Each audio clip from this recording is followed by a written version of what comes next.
Attack on Titan की ending ने एक मास्टरपीस एनिमी को तबाह कर दिया। इस एंडिंग ने लाखों मेरे जैसे फैंस को निराश किया है, बट स्टिल ऐसे बहुत सारे लोग हैं जो इस एंडिंग को डिफेंड करते हैं क्योंकि वो इस सीरीज से इतना प्यार करते हैं। बट इस वीडियो में मैं बताऊंगा कि क्यों इस एंडिंग का कोई सेंस नहीं बनता, क्यों ये एंडिंग इसियामा ने फूक कर लिखी। ये वीडियो इन पार्ट्स में डिवाइडेड होगी।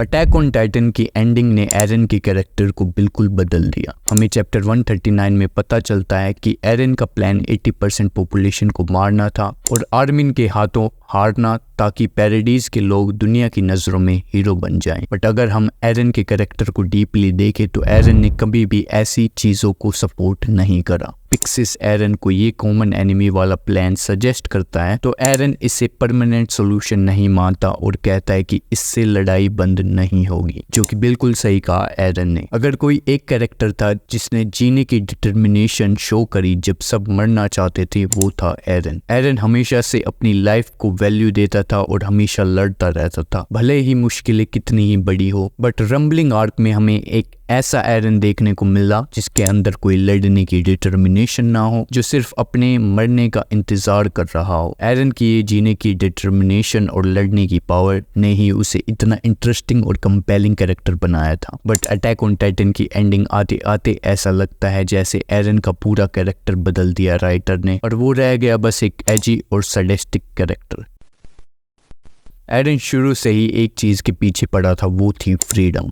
बट एंडिंग आते आते एरन का ये कैरेक्टरिस्टिक भी भुला दिया गया और लोगों ने एरन को स्लेव टू फ्रीडम जैसे निकनेम देने शुरू कर दिए, जो कि बिल्कुल गलत है। अगर एरन फ्रीडम का स्लेव था तो हमें एंडिंग में क्यों नहीं दिखा वो फ्रीडम को पाना चाहता है, क्योंकि अगर कोई इंसान फ्रीडम का स्लेव है तो आप देखोगे कि वो फ्रीडम पाने की ट्राई करता रहेगा। बट एंडिंग आते आते ऐसा लग रहा था कि एरन का कोई मकसद ही नहीं है फ्रीडम पाने का अपने लिए। और जब उससे पूछा जाता है कि उसने रंबलिंग क्यों करी तो उसने कहा कि मैं बस करना चाहता था, पता नहीं क्यों, बस करना चाहता था। कहाँ है इसमें फ्रीडम? राइटर ने एरन का मेन गोल ही छीन लिया उससे।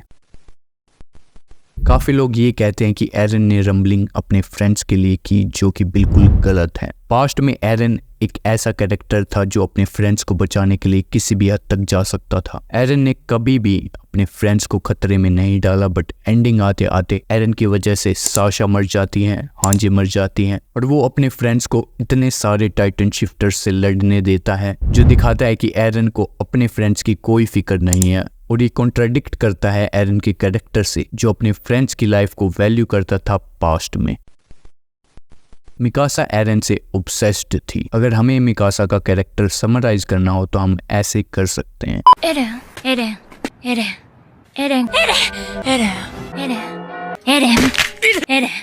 हमें मिकासा के बारे में कुछ नहीं पता, उसके फ्रीडम को लेकर क्या विचार थे, रंबलिंग को लेकर क्या विचार थे। मिकासा का कैरेक्टर शुरू एरन से होता है और खत्म एरन से। एरन ने हमेशा इस ऑब्सेशन को पुश बैक किया। एरन ने कभी भी मिकासा को लेकर लव एंगल शो नहीं किया। एरन मिकासा की फिक्र करता था, बट वैसे नहीं जैसे मिकासा चाहती थी। जब एरन ने उस कैबिन में मिकासा के साथ वो टाइम गुजारा, वो दिखाता है कि मिकासा को ना पैराडीज की फिक्र थी ना अपने दोस्तों की, वो बस ऑब्सेस्ड थी एरन को लेकर। बट ये मिकासा के साथ टाइम स्पेंड करना एरन को सेटिस्फाई नहीं कर पाया, क्योंकि एरन कभी मिकासा को उस एंगल से प्यार ही नहीं करता था।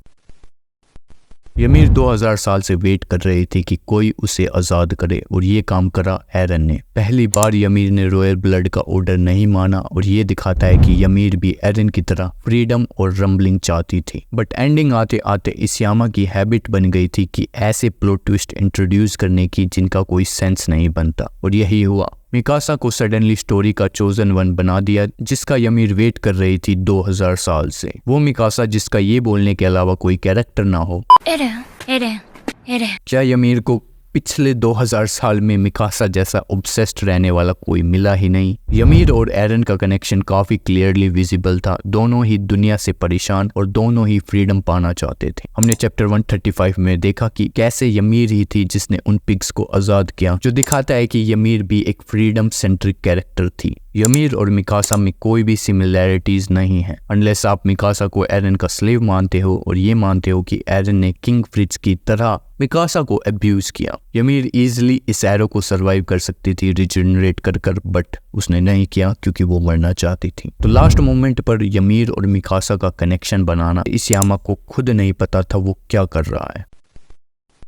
जब हमें पता चला कि वो एरन ही था जिसने डायना को कार्ला के पास भेजा था बर्टोल्ड को बचाने के लिए, इसका मतलब एरन ने ही अपनी मॉम को मारा था। इस वाहियात प्लॉट ट्विस्ट का कोई तुक नहीं बनता। इस प्लॉट ट्विस्ट ने एरन को और भी बड़ा क्लाउन बना दिया। काफी लोग ये आर्ग्यू करते हैं कि एरन ने ये अपने आप को मोटिवेट करने के लिए किया ताकि वो स्काउट ज्वाइन कर सके, बट ये ट्रू नहीं है। एरन हमेशा से ही स्काउट ज्वाइन करना चाहता था। उसकी मोम का मरना उस चीज को अफेक्ट नहीं करता। डायना अगर बेर्टोल्ड को खा लेती तो वो एक टाइटन शिफ्टर बन जाती, मतलब कि पैराडाइज के पास मार्ले की इंफॉर्मेशन होती, एक रॉयल ब्लड होता और एरन की मोम भी जिंदा होती। बट कार्ला को मारकर एरन ने सिर्फ अपने आप को और भी बड़ा क्लाउन दिखाया। एनी ने लीवाई की स्क्वाड खत्म कर दी, स्काउट्स को योयो बनाया, मार्को को मारा और ये तक कहा कि अगर उसे अपने बाप के पास पहुंचने के लिए ये सब दोबारा भी करना पड़े तो वो करेगी। और सब कैसे रिएक्ट करते हैं? कोनी के इस रिएक्शन से ऐसा लगता है वो अपने दुश्मन को नहीं बट अपने किसी खास दोस्त से मिल गया हो। राइनर और बेर्टोल्ड भी पैराडाइज के एनिमी थे बट उन्हें पनिशमेंट मिली। रेनर सुसाइडल हो गया था, रिग्रेट करने लगा था, जिन ने उसका थोपड़ा बदल दिया था और बोल्ट को तो। बट हमारी एनी को ऐसा कुछ पनिशमेंट नहीं मिली जो एक बड़ी इरिटेटिंग चीज थी।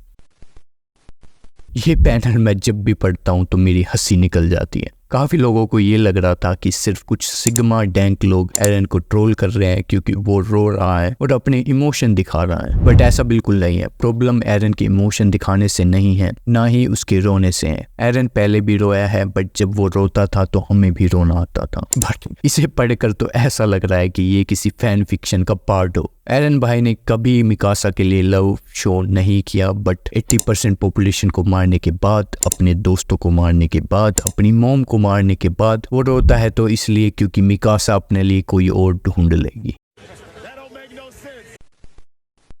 हमें नहीं पता ये कीड़ा क्या था, ये कहाँ से आया था, राइनर से कुश्ती लड़ने के बाद कहाँ चला गया, हमें कुछ नहीं बताया गया। हमें प्रीवियसली ये बताया गया था कि टाइटन शिफ्टर जब टाइटन बनते हैं तो यमीर उनको पार्ट्स में खुद अपने हाथों से बनाती हैं। सो जब यमीर उनके अगेंस्ट थी तो वो कैसे टाइटन बन पा रहे थे? और ज़ीक को मारने से रम्बलिंग क्यों रुकी? रम्बलिंग तो वैसे भी यमीर ने स्टार्ट की थी, हर चीज यमीर कंट्रोल करती है, तो ज़ीक को मारना रम्बलिंग स्टॉप क्यों करता है? और जब पास्ट के टाइटन शिफ्टर आर्मिन की हेल्प करने को डिसाइड करते हैं वो कैसे हो रहा है भाई? ये सब यमीर की मर्जी के बिना? कोई तो सेंस बनाओ। और हमें पता है कि एकरमैन लोगों की मेमोरी इरेज नहीं होती, तो कैसे एरन ने मिकासा की मेमोरी इरेज की? अटैक ऑन टाइटन एक मॉडर्न मास्टरपीस था जिसे लाखों लोग प्यार करते थे, अभी भी काफी लोग करते हैं, बट एक सीरीज जिस पर आपने इतना टाइम इन्वेस्ट किया और उसका एक अच्छा कंक्लूजन ना मिलना बहुत ज्यादा डिसअपॉइंट करता है। ये सीरीज स्टार्ट हुई थी एज अ मास्टरपीस और एंड आते आते रह गई बस एक और फंबल्ड शोनेन।